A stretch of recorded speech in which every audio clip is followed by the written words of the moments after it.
Hi, this is Veronica. Josephine Alexander. She is a landlord and a pastor in Barbados, and she is crying out, "They have sucked me out." Words that I've said to you so often. They would suck you dry. Now the attorneys are taking her money.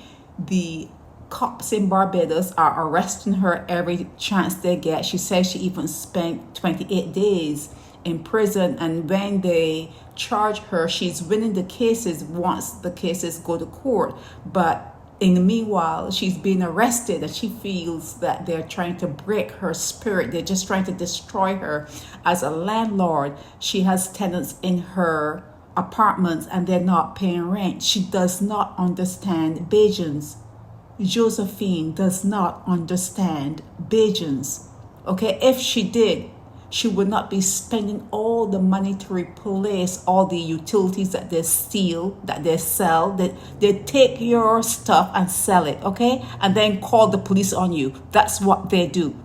That is what they do. But she doesn't really understand, because if she did, Josephine, if you did, you would just get rid of all the apartments the same way you converted a church into an apartment complex so you can rent it out. Get rid of the apartments. Just have a home for yourself. You are a returning national. You spent 29 years away from Barbados. So don't let all of your money go to naught. It's what happens. You go away, you make a life for yourself, and you think you're going back home. You are not going back home. You are not going back home. What you are is a target in a place that is foreign to you, because you have moved ahead in life. You have moved ahead, but they're still in the same place where they see you as a target. And when you say they suck you out, I usually say they suck you dry. They will suck you dry.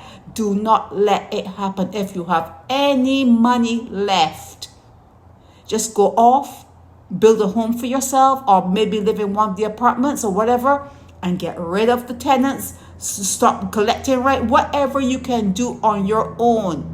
And I hope that they didn't suck you to the point that you need rent money, because you're in big trouble. You will be in big trouble if you're depending on a Bajan to get by. Once you come back to Barbados, you're not seen as the same. Even when you live there, you have to know how to navigate the whole scene. But once you are there as a returning national, and if they have taken all of your money between the tenants and all the attorneys that you're using to get you off from, all the complaints they're making, if you do not have any money left, God help you. You're a pastor.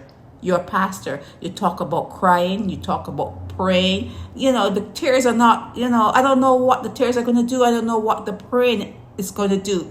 But you need now to consolidate. You need to consolidate and start thinking about yourself. How are you going to live out the rest of your life without having all the stress? You're 72 years old. You don't need that stress. You don't need the stress. And dealing with the Barbadians, it's not going to get better. Not only do they suck you dry, they suck you until you're dead. They're going to suck you until you're in the grave. And even when you fall down dead, they'll pick your bones. They'll be picking your bones. Believe me. And if you don't, you'll see. Even if you don't, Josephine, you'll see. It's Veronica.